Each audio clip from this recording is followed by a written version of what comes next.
Hi, my name's Gabby, and I'm going to be telling you what you must know before applying to the TOEFL IBT in 2021. Psst, it's $200, so let's get it right the first time, okay? The first and most basic thing that you must know is what score you want to reach. You must have a goal. Look up the scores that your program needs and aim for that score directly or higher. Home runs are what we're looking for, home runs. The second thing you must know is that it's really important that you can find full practice tests just so that you can run through the test and it's not unfamiliar to you once you get to the exam. So at least once is the bare minimum, although I would really highly suggest at least 3 to 4 times before you take the exam. This happened to me, and I really hope it doesn't happen to you. It was just a little bit more of a mistake of mine, but I put my name incorrectly into the ETS site, so I did not include my second last name. I know it says that on the website, but I'm here to remind you one more time so that you don't have to make the same mistake that I did. Please look up your passport before you apply and check that your full name, exactly as it's printed on your passport, will be entered into the site when you are registering. One thing that is surprising to people is that when you get to the speaking section, everyone else in the classroom is also in the speaking section, which means that there will be noise, a lot of it.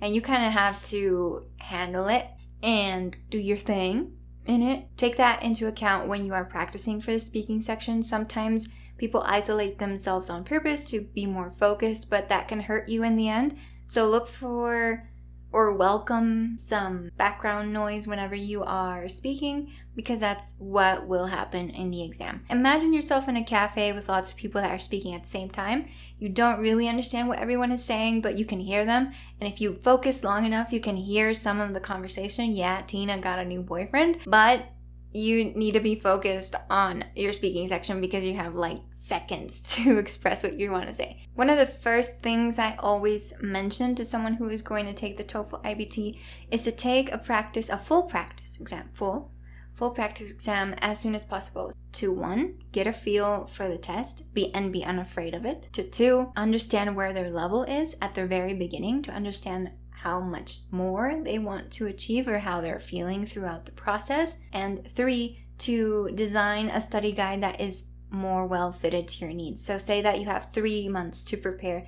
for the TOEFL IBT and you have a really low score on reading, but you need to get a minimum of 20 and you're at 15. Well, now you know that you need to work on the reading section and you can plan accordingly. This test is not measuring a natural conversation. You're not going to be feeling like you're in a place and you're being tested for your natural knowledge of English.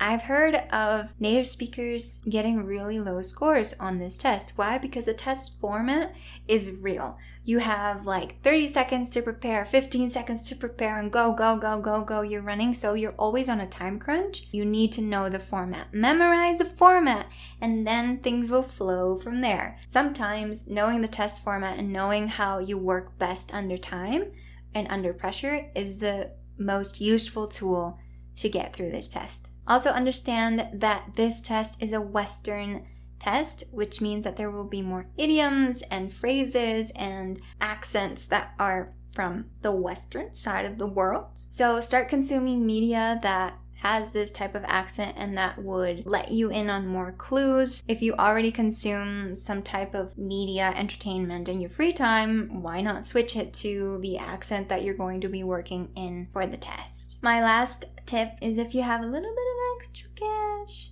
and you really want to be secure in the test and feel like you're getting the most out of it. Perhaps also if you're feeling a little bit unsure of where you are exactly, I would recommend to take a graded test. There are graded tests by the ETS, so you can go into the website and spend a little bit more money. I think they're around $45 for a non-official, it's exactly like the test, but like it won't count for anything. It's just going to be a test, a mock test, and you will be graded. So they will grade your writing and your speaking, which are the hardest sections to evaluate, and you can get a feel for exactly where you are at. Now, this is a more expensive option, so I would only recommend this like halfway. Once you've already started studying, that's what you can do. Best of luck to all of you who are thinking of taking the exam. I hope that you are not that nervous. If you have any more questions or you want to discuss something, leave them down below.